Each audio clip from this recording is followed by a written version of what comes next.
Baik, saya mulakan tazkirah pada petang ini dengan membaca kitab Al-Fatihah. Bismillahirrahmanirrahim. Alhamdulillahi rabbil alamin. Ar-Rahmanir Rahim. Maliki yaumiddin. Iyyaka na'budu wa iyyaka nasta'in. Ihdinas siratal mustaqim. Shiratal ladzina an'amta 'alaihim ghairil maghdubi 'alaihim waladdallin. Assalamualaikum warahmatullahi taala wabarakatuh. Alhamdulillahirabbil alamin wal 'aqibatul muttaqin wa la udwana illa 'alal zalimin. Asyhadu an la ilaha illallah wahdahu la syarikalah wa asyhadu anna Muhammadan abduhu wa rasuluh.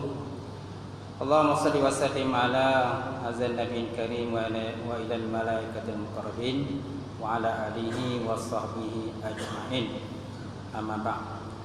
Yang dihormati Fadil Imam kita, tak lupa juga Tuan Bilal, kemudian Tuan Siap, datang kuasa masjid, seluruhnya pemimpin-pemimpin masyarakat, sahabat-sahabat saya daripada Jabatan Agama Islam yang ke-9, seluruhnya tuan-tuan dan puan-puan muslimin muslimat yang berbahagia. Alhamdulillah, kita panjatkan puji serta syukur kepada Allah Subhanahu Wa Taala kerana Allah Taala mengizinkan pertemuan kita pada petang ini dapat kita solat berjemaah sama-sama, seterusnya memohon doa kepada Allah Subhanahu Wa Taala.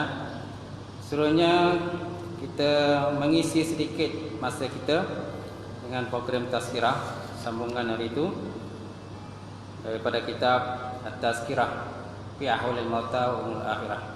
Tazkirah ataupun peringatan pada penyatakan kelakuan orang yang telah mati dan juga urusan akhirat, yang dikarang oleh Imam Al-Qurtubi rahimahullah taala. Dan kita masih lagi dalam bab zikrul maut wal istidadullah. Bab yang menyatakan mengingati mati dan persiapan baginya kematian. Faslun, dalam bab ini ada satu pasal. Faslun, satu pasal lah.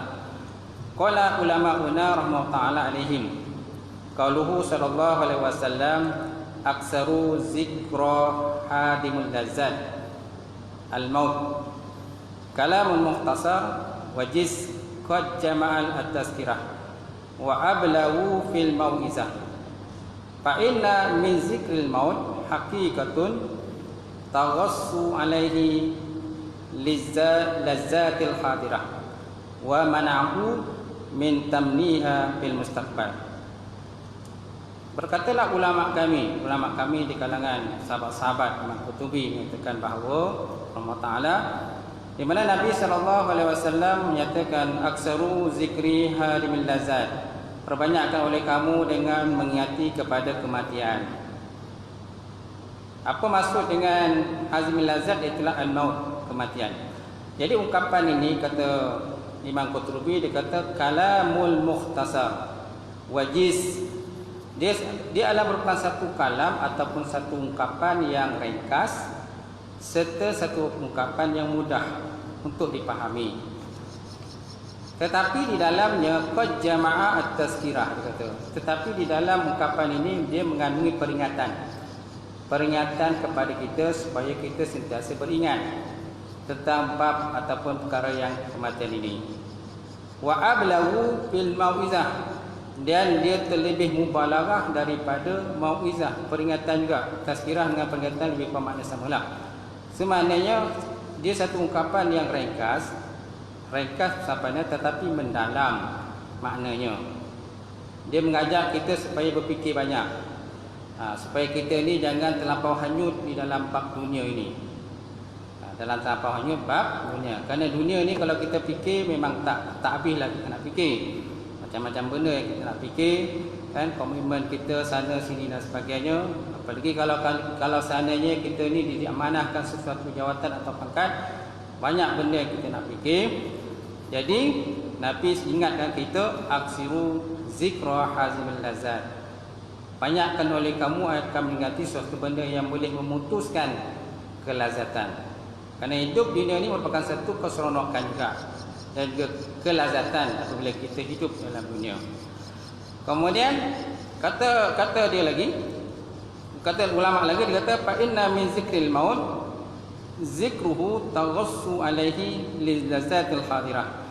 Maka sesungguhnya dengan mengingati mati itu, dia kata daripada sudut hakikat dia adalah dia akan boleh menyudahi sebarang kenikmatan ataupun kelazatan yang seseorang itu tengah nikmati. Contoh seorang itu tengah menikmati makanan, contoh dah. Tapi makan kan sonok, kita makan kan sedap, kadang-kadang pun disajikan kepada kita. Tiba-tiba tuan-tuan ditakdirkan malaikat maut datang pada kita. Macam mana? Tiba-tiba nafas kita akan sesak dan sebagainya, dan akan terputuslah kelazatan tadi. Kelazatan tadi terputus. Tak selera lagi kita nak makan kan. Baru apa, mungkin dada kita sakit dan sebagainya. Jadi kita tak dapat menepukan pada makanan. Dan mungkin kadang-kadang makanan yang makan pun makan keluar balik, ataupun pinggan yang kita pegang pun boleh jatuh, pecah. Gelas pun macam tu juga tuan-tuan. Dan mungkin kemungkinan besar mungkin kita akan tumbang. Tumbang dan orang akan terpinggir-pinggir lah. Apa yang berlaku ni, apa yang berlaku ni dan sebagainya. Itu kesan daripada kematian ataupun perkara yang boleh menjuruskan kepada kematian. Wa mana'u min tamhiha fil mustaqbal.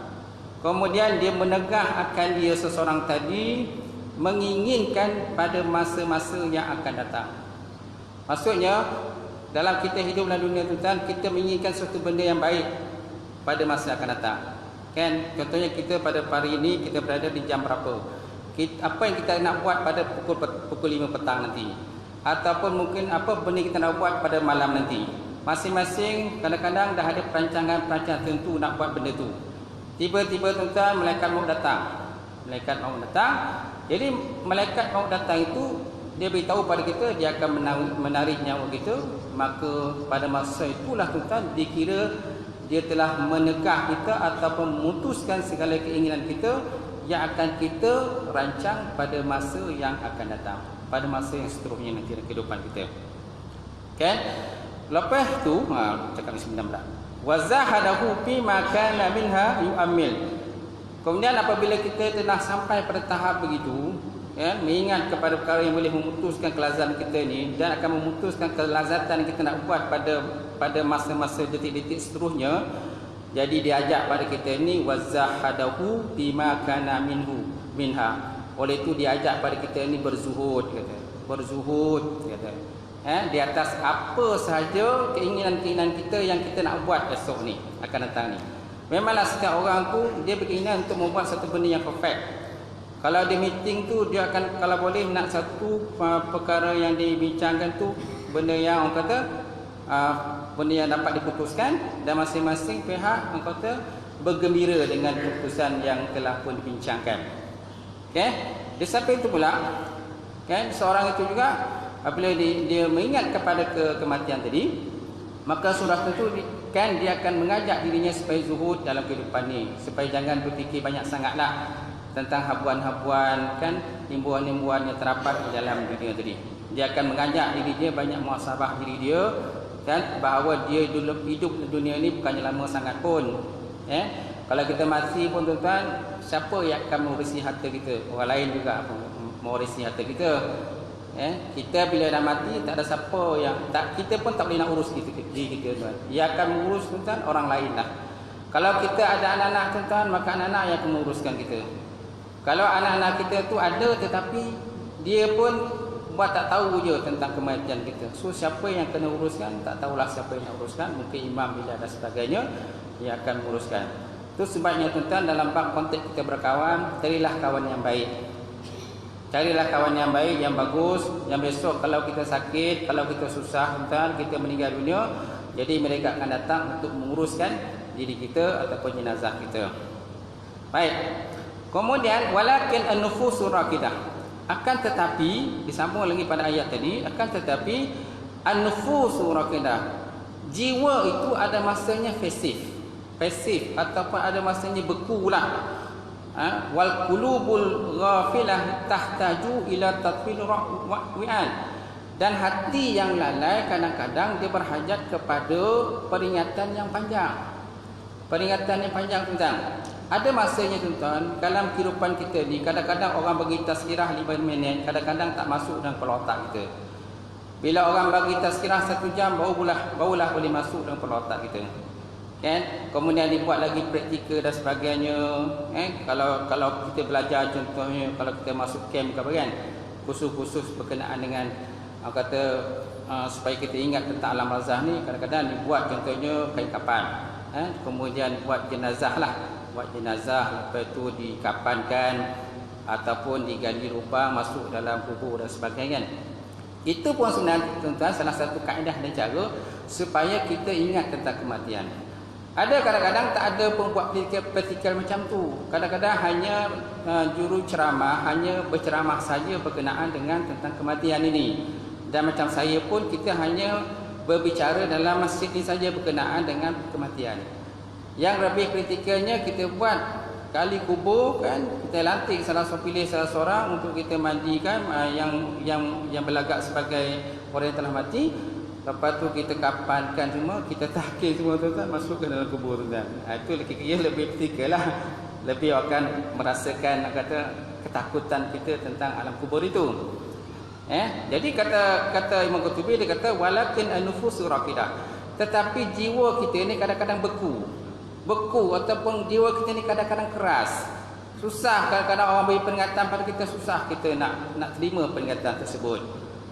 Wal qulubul ghafilah, dan kadang-kadang hati kita ni tuan terlalu lalai dan lupa, yang berhajat kepada tatwilul wa'az ataupun peringatan yang panjang. Bila orang bagi peringatan yang panjang pada kita, barulah masuk dalam kepala otak kita. Kalau tak bagi peringatan ataupun peringatan pendek saja, memang tak masuk tuan. Ataupun watazwiqu alfas, ataupun lafaz-lafaz yang indah, lafaz-lafaz yang bagus yang boleh meresap masuk dalam jiwa kita ataupun sanubari kita, supaya kita ni benar-benar beringat tentang alam kubur, alam akhirat, alam barzakh dan sebagainya. Wa illa, dan jikalau tidak, wa fi qaluhu Nabi sallallahu alaihi wasallam, dan jikalau tidak, maknanya sebaliknya, maka kita lihatlah kepada hadis tadi, aksiru zikri halimil lazzat, ataupun mungkin kita boleh ingatlah firman Allah Subhanahu wa taala, kullu nafsin za'iqatul maut, setiap nyawa itu pasti akan menemui kematian. Mudah-mudahan dengan hadis yang kita baca itu, kata pengarang ini, dan juga mudah-mudahan dengan ayat Quran yang kita baca tentang kematian, mudah-mudahan dia tadi boleh meresap masuk dalam kepala otak kita lah, dan juga boleh masuk dalam jiwa kita, supaya kita ni takut tentang apakah besok keadaan kita ni besok bila kita mati, dan siapa yang akan menguruskan kematian kita, dan di mana kita akan mati, dan bagaimana pula waktu kita mati itu jenazah kita macam mana bentuk dia. Adakah kematian itu waktu jenazahnya kita mati itu jenazah kita dalam bentuk yang lengkap, ataupun jenazah kita dalam bentuk orang kata hancur. Sebab ada di kalangan kadang-kadang sahabat kita berlaku aksiden dan sebagainya, jadi jenazah dia hancur tuan-tuan, kepala dia hancur dengan otak terkabur dan sebagainya, jalan raya. Tahu tak? Ada yang berlaku itu di atas bahagian masing-masing lah. So yang menjadi persoalan pada kita ni macam mana besok? Pada kita ni macam mana kalau kita sampai kepada tahap kematian tersebut? Adakah jasad kita dalam bentuk yang lengkap, yang ada tangan, kepala, kaki semua, kan? Ataupun dalam tidak lengkap, ataupun kita mati dalam keadaan kita tu sakit ke tak sakit ke dan sebagainya, kita tak tahulah. Kita mati dalam keadaan kita dalam ICU ke dan sebagainya, tak tahu kan. Jadi kita mohonlah kepada Allah Subhanahu Wa Taala tuan-tuan, supaya mati itu dalam keadaan baik, insya-Allah. Baik. Jadi Imam Qurtubi tuan-tuan, dia mengharapkan kepada kita, kan, sebenarnya tak perlulah kepada syarah-syarah yang panjang bab kematian ini, dia kata. Kalau kita benar-benar berakal, benar-benar faham dan tahu tentang kehidupan kita ni hidup dalam dunia sementara saja, maka kita akan selalu berpandukan pada ayat ini, kullu nafsin za'iqatul maut. Setiap jiwa itu pasti akan menemui kematian. Confirm tuan-tuan, kita akan mati. Hatta malaikat maut pun tuan-tuan, malaikat maut pun dia kata aku pun akan mati samalah. Tak ada yang tak mati. Faham kan tuan-tuan? Baik, itu satu fasal. Kemudian kita lihat fasal yang kedua. is sabata ma zakarnahu fa'lam anna zikrul maut yurisu in istish'aran al-inzihaji min hazil darul faniyah. Di ketika telah tetap sebagaimana yang kami nyatakan di atas, isabata ma zakarnahu, di ketika telah tetaplah apa yang kami dah sebutkan di atas tadi dalam pasal yang tadi, fa'lam maka ketahuilah olehmu, kan, wahai semua orang-orang yang selalu kena terleka dan terlalai, anna zikrul maut, sesungguhnya mengingati mati ataupun menyebut mati tadi, dia mengandungi hikmah yang banyak. Yang antara hikmahnya, dia boleh menyebabkan rasa gelisah tentang kehidupan kita yang fana ini. Istish'aran, mana dia bawa satu perasaan yang gelisah tentang kehidupan dunia ini yang fana, yang mana kehidupan ini tidak lain dan tidak bukan suatu hari nanti kita akan meninggalkan kehidupan ini dan pergi kepada negara yang kekal, iaitu alam baka. Wa tawajjahu fi kulli lahzatin ila daril akhirah al-baqiyah, dan kita semua akan berarah kepada satu arah, kepada satu tempat, iaitu darul akhirah al-baqiyah. Satu negara, itulah negara yang kekal selama-lamanya, sama ada besok kita akan ke syurga ataupun ke dalam neraka Allah Subhanahu Wa Taala. Kalau neraka, nauzubillah min zaliklah. Jadi kata Imam Qutubi, dia kata sesungguhnya kalau kita ingat mati ni tuan-tuan, dia kata dia akan rasa, kita akan rasa satu perasaan bahawa kita ni satu hari mesti akan tinggalkan benda ni, dan satu hari nanti kita akan pergi pindah ke alam lain pula. Alam itulah alam kubur ataupun alam akhirat, dan kita akan hisab besok di hadapan Allah Subhanahu Wa Taala. Ada riwayat menyatakan bahawa di pada masa tuan-tuan, satu hari tak ada tuan-tuan, satu hari sahaja, kan, dia punya kalau ikut pada umur dunia satu hari ialah 50,000 tahun. 50,000 tahun bukan satu hari di akhirat. Kalau nak comparekan dengan dunia inilah 50,000 tahun. Masya Allah tuan-tuan. Bayangkanlah besok, di akhirat besok, dengan keadaan berhimpit-himpit, dan semua dalam keadaan berdiri. Semua dalam keadaan berdiri, tidak makan dan tidak minum. Bayangkanlah tuan-tuan, kita berdiri 1 jam pun dah longoh. 1 jam pun longoh tuan-tuan. Ini pula 50,000 tahun dalam keadaan berdiri di hadapan Allah Subhanahu Wa Taala, dan akan dihitung seorang per seorang, satu demi satu, sama demi satu, sehinggalah habislah semua tuan. Baik, kemudian summal innal insan la yanfaqu min halataini daikan wa wasa'atin. Kemudian sesungguhnya manusia itu dia tidak terlepas daripada dua hal ataupun dua perkara. Pertama, daikun wa sa'atun. Pertama, kehidupan yang sempit dan juga kehidupan yang luas ataupun tak sempit. Wa nikmatun wa mihnah, sama ada kehidupan yang nikmat ataupun kehidupan dalam bentuk bencana. Itu kebiasaan yang ada pada manusia ini, sama ada dia hidup dalam keadaan sempit ataupun dia hidup dalam keadaan lapang ataupun selesa, luas dan sebagainya, dengan kereta besar, dengan rumah besar dan sebagainya. Ataupun sempit, mana sempit tu ialah harta ada pun tapi dalam keadaan terlantar macam tu, kena stroke dan sebagainya. Kadang-kadang berbulan-bulan tu duduk di hospital, berulang-alik hospital dan sebagainya. Dan jadi manusia tak terlepas pada dua perkara ini, sama ada daikun wa sa'atun, sama ada sempit hidupnya ataupun luas kehidupannya. Wa nikmatun wa mihnatun, sama ada dia hidup dalam keadaan nikmat ataupun hidup dalam bencana. Fa in kana fi hali daikin wa mihnatin fa zikrul maut yashalu alaihi ba'du ma huwa fi. Maka sesungguhnya jikalau adalah ia hamba tadi ataupun manusia tadi, dia hidup dalam keadaan daikun wa mihnatun, dalam keadaan sempit ataupun dalam keadaan bencana, fazikrul maut, maka sesungguhnya mengingati mati itu memudahkan atasnya di atas sebahagian apa yang berlaku atas dia itu. Maka sesungguhnya mengingati mati tadi akan memudahkan kehidupannya di atas sebahagian apa yang dia kenakan dia tengah alami itu, iaitulah apa yang dia alami, daikun wa mihnatun, dalam keadaan sempit kehidupan ataupun dalam keadaan bencana kehidupan.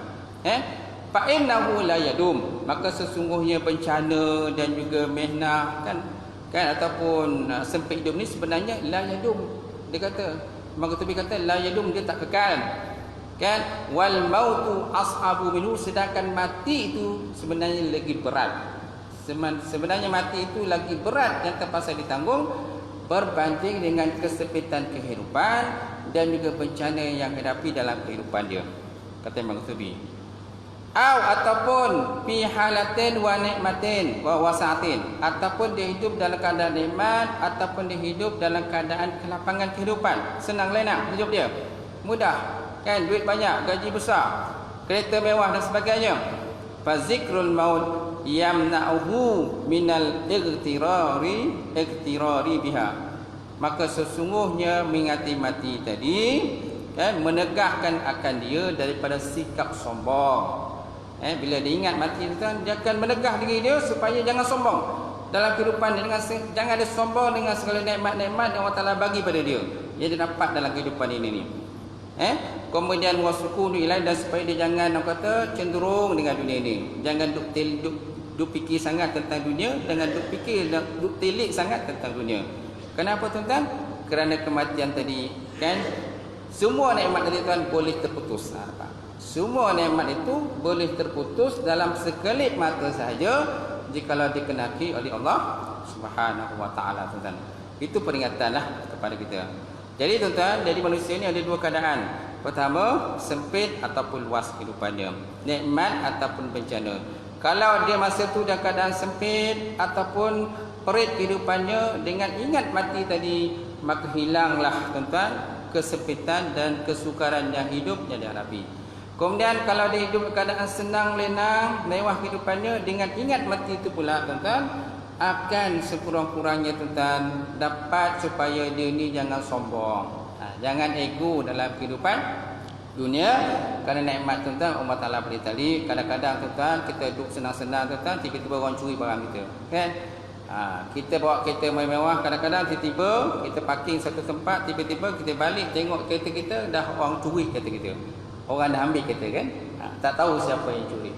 Tengok dalam CCTV pun tak tahu, tak dapat nak kesan siapa yang curi. Nampak? Itu salah satu daripada peringatan kepada kita supaya kita jangan sombong, jangan ego lah, insya-Allah. Baik. Kemudian wa ajtami wal ummah ala anna al-maut laysa lahu sinnul ma'lum wala zamanul ma'lum wala maradul ma'lum, walzalika liyakuna al-mar'u ala ahbati min zalika wal musta'idda li zalika.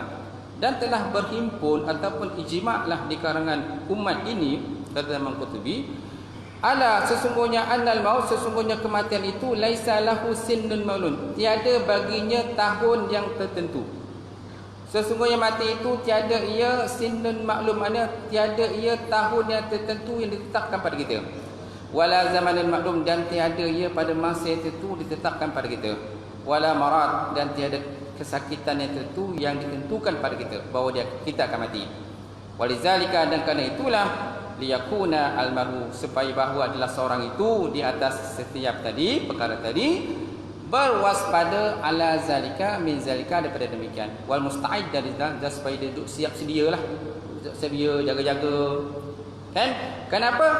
Al maut laisa lahu sinnun maklum, mati itu dia bukan pada tahun-tahun tertentu yang dimaklumkan pada kita, dan dia bukan pada satu masa yang tertentu yang dimaklumkan pada kita, dan bukan kerana sakit tertentu yang dimaklumkan pada kita. Banyak kadang-kadang tuan-tuan orang sakit bertahun-tahun tak mati-mati, betul tak? Lama sakit kan, terlampau je tu lah, tak mati-mati tuan-tuan. Dia tak ada pemberitahuan pada kita, tak ada pemberitahuan. Dia tak ada signal lah, tak ada signal. Walaupun sebenarnya ada pendapat yang menyatakan sakit tu merupakan satu signal Allah Ta'ala. Ada juga pendapat menyatakan bahawa uban pun tuan-tuan salah satu signal juga tuan-tuan. Kalau siapa banyak uban tu signal kepada kita, betul? Signal bahawa kita akan tak lama lagi nak akan bertemu dengan Allah Subhanahu Wa Taala. Iman Nabi Ibrahim alaihissalam. Nabi Ibrahim alaihissalam satu hari ditegur oleh isterinya, kenapa kau banyak uban? Kan? Dia kata ini pemberian daripada Allah Taala. Kau cukurlah uban tu, kau buanglah uban tu, kata isteri dia. Aku tak akan buang, kata. Aku akan minta Allah Taala supaya tambahkan lagi uban. Supaya tambahkan lagi putih. Maka Allah Taala memutihkan kepala dia, rambut dia jadi putih semua, kan? Dia sonok dengan putih tadi supaya dia dapat mengingatkan kepada alam kematian itu yang pasti suatu hari nanti dia akan datang. Kalau kita duduk sibuk kata sibuk kita punya uban kita ataupun janggut kita dah hitam, kita sibuk nak putihkan semula, itu yang kadang-kadang lupa tentang kematian tu. Dia kata lupa, lalai gitu. Kita anggap diri kita ni masih muda, masih muda lagi, lawa lagi, handsome lagi. Tiba-tiba tuan-tuan malaikat maut pun datang. Tak tahu lewat apa tuan. Jadi kalau ikut pada apa yang dinyatakan di sini, bahawa kematian itu bukan ia pada tahun tertentu dan bukan pada masa yang tertentu dan bukan juga pada sakit yang tertentu. Wazalika, dan kerana demikian maka hendaklah kita ni hendaklah sentiasa berwaspada terhadap perkara tersebut dan musta'id dan sentiasa berjaga-jaga terhadap dia demikian tuan. Wa kana ba'du salihin yunadu bilail min suratul Madinah. Adalah sebahagian daripada orang soleh tuan-tuan, ada seorang lelaki di kala orang soleh, ada seorang lelaki yang mana dia pada waktu malam biasanya dia akan menyeru orang-orang daripada dalam pekan, satu pekan itu dia kata ar-rahil, maksudnya berangkatlah. Berangkat. Dia laki-laki tuan, dia ni memang dia ditugaskan untuk kalau ada macam satu kabilah ataupun kumpulan nak berhijrah, nak pergi ke satu tempat lain, dia ni biasanya kalau time berangkat tu dia akan sebut ar-rahil, jom berangkat. Kan ada orang tertentu yang dilantik kan? Ataupun kadang tak dilantik pun. Tapi dia ni oleh kerana dia ni memang suka orang kata melakukan perkataan berangkat, maka dikatakan sebagai ar-rahil. Dengan bila sebut ar-rahil itu, maka orang lain pun bersemangat nak meneruskan perjalanan ke tempat yang lain ataupun tempat yang dirancang. Jadi satu hari tuan-tuan, falamma tufiya faqat sautuhu amirul mukminin, maka tak kala orang yang selalu menyebut perkataan ar-rahil, berangkat ini, maka tak kala satu hari dia meninggal dunia, maka Amirul Madinah, mana ketua dalam kota itu pun mencari-cari dia. Mana pergi ar-rahil ni? Mana pergi orang yang selalu sebut ar-rahil ni, yang berangkat ini? Fasa'ala anhu faqila innahu qad mata. Kemudian dia pun bertanyalah pada orang lain, maka orang pun cakap, dia kata, wahai tuan, dia kata sesungguhnya orang yang selalu sebut ar-rahil itu qad mata, sungguh dia telah mati. Dia dah mati dah. Oh iya ke dia dah mati? Sesuailah dia selalu sebut ar-rahil, dia kata berangkat, maksudnya berangkat ke alam barzakh, berangkat ke alam kubur. Nampak? Walaupun segi zahiriatnya memang dia tugaskan dulu, memang dia kalau time nak berangkat tu memang dia akan lakukan perkataan rahil. Oh, siaplah semua, kita nak berangkat ni. Kita nak pergi tempat lain, kita nak berjaga tempat lain pula. Tapi bila waktu dia telah meninggal dunia, tak ramai yang tahu dia dah meninggal. Sehingga kan ketua dalam pekan itu pun bertanya, mana pergi ar-rahil itu? Oh, dia dah mati tuan, dia kata. Oh ya ke? Innalillahi wa inna ilaihi rajiun. Nampak tak?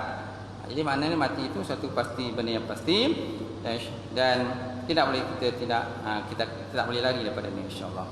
Saya rasa cukup dah sekadar tu perbincangan kita pada petang ini, dan ada lagi dalam kitab ni, insya-Allah akan datang kita minggu depan lah, insya-Allah kita sambung semula. Wallahu alam. Wabillahi taufiq wal hidayah. Wassalamualaikum warahmatullahi taala wabarakatuh. Kita baca doa sikit. Auzubillahi minasyaitonir rajim. Bismillahirrahmanirrahim. Alhamdulillah wassalatu wassalamu ala asyrofil mursalin wa ala alihi washabihi ajmain. Allahumma zidna ilman nafi'an wa qina syarra ma lam taqabbala wa rizqan halalan mubarakatan katsira wa siyanatan ya alim. Dawalana qulubana bi nuri ma'rifataka wa tahana al-arifin. Rabbana atina fid dunya hasanah wa fil akhirati hasanah wa qina azabannar. Subhana rabbika rabbil izzati amma yasifun wa salamun alal mursalin. Qabarallahu minkum.